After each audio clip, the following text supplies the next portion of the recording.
mes robes.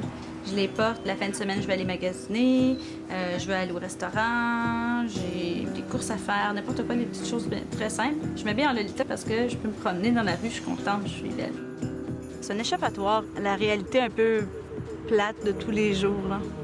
Au niveau de mon travail, ça passe pas vraiment parce que, bon, je travaille dans des bureaux avec plein de madames baby boomers, tout ça. Je me vois très mal arriver avec ça et souhaiter monter dans l'entreprise habillée comme ça. Alors, bonjour, mesdemoiselles. On va commencer une formation sur la cérémonie du thé à l'anglaise. C'est triste à dire, mais ça enlève la crédibilité. Les gens, ils pensent qu'à la limite, tu fais une farce. C'est pas sérieux. Bonjour mesdames, bienvenue au Reine-Élisabeth. Bonjour.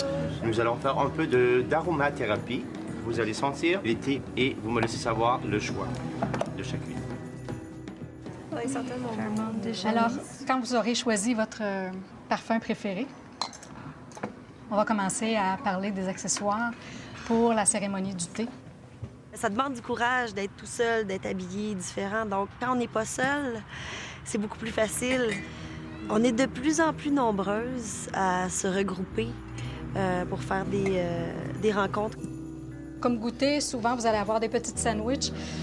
Celle la plus fréquente qu'on voit, c'est celle au concombre, qui est très fraîche. On trouvera aussi des scones. Habituellement, à l'heure du thé, on va prendre la tasse avec la soucoupe. Bien sûr, on ne va pas rejoindre la tasse, on la lève jusqu'à nous, on reste le dos bien droit. C'est ça, mais tu peux rien de lever. Si tu lèves comme tu dois, la tasse, elle lève. C'est sûr qu'à quelque part, je suis un peu déçue de où on s'en va en tant que société côté ce qui est beau, ce qui est intéressant par rapport à cette époque-là qui était beaucoup plus réservée. Je dis pas que je serais capable de vivre tout le temps comme ça, mais il y a un fort intérêt. C'est toujours une cuillère à thé de thé par personne, plus une pour la théière.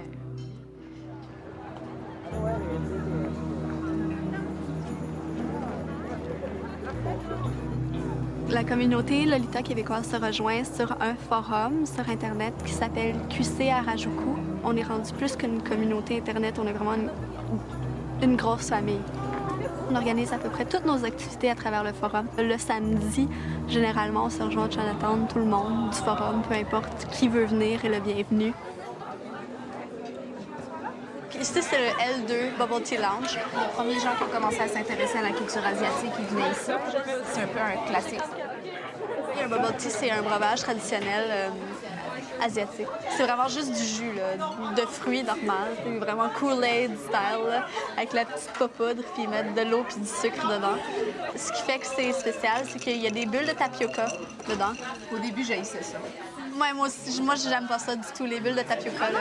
Genre, j'aime pas ça. Moi, j'aime bien, c'est un hobby d'en manger maintenant. Donc, je commence, c'est le fun, là. Je suis contente. Généralement, les samedis, on se rejoint ici pour jaser, parler de notre semaine, parler de ce qui se passe ou parler de n'importe quoi. C'est vraiment genre juste social dans la vraie vie que sur le forum. Le monde qui travaille ici sont habitués à nous voir, puis ils posent pas de questions. Les clients, par contre, c'est une autre histoire. Les Asiatiques qui sont habitués à venir ici nous regardent vraiment en croche.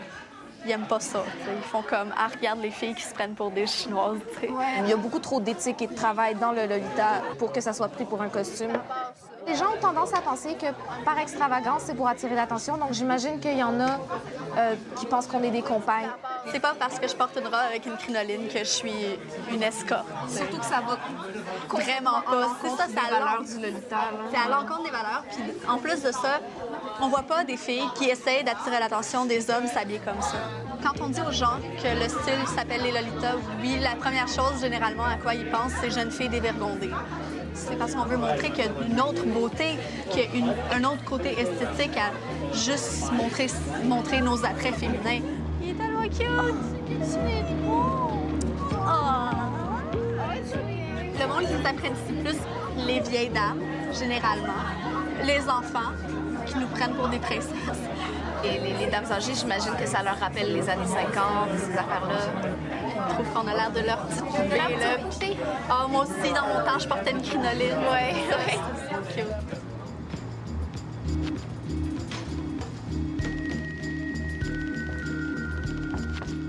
La Sainte-Dolorès, C'est cette occasion de pouvoir se rassembler, partager avec des gens qui vivent une situation similaire à toi, qui partagent des valeurs similaires à toi.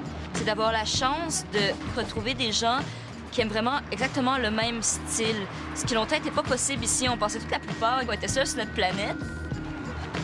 On va justement mettre nos plus beaux atours, on va être fiers de les montrer, on va se complimenter. C'est important quelque part de se tenir entre nous, puis justement de se respecter, puis de se connaître, puis de s'épauler. Pour moi, c'est la première fois que je viens à la Sainte-Dolores.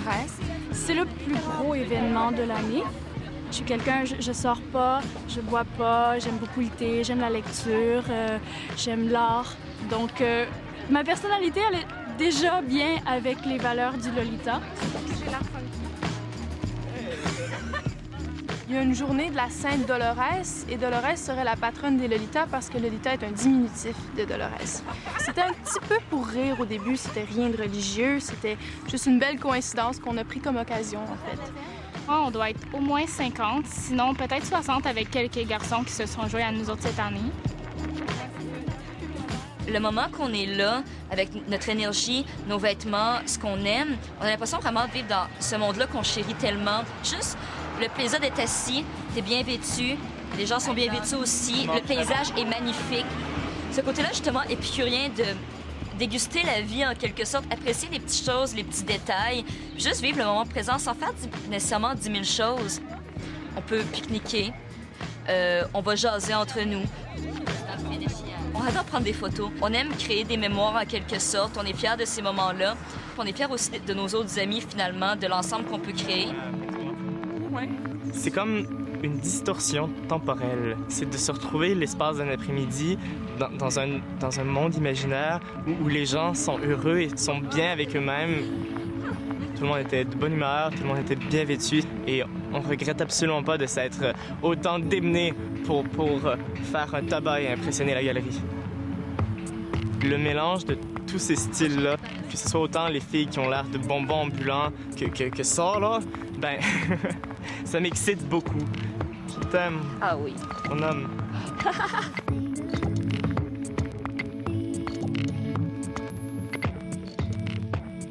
Qu'elles adhèrent ou non aux valeurs mises de l'avant par leur communauté, les Lolitas québécoises assument toutes avec fierté leur choix vestimentaire éclaté et amènent un vent de fraîcheur dans le conformisme vestimentaire actuel.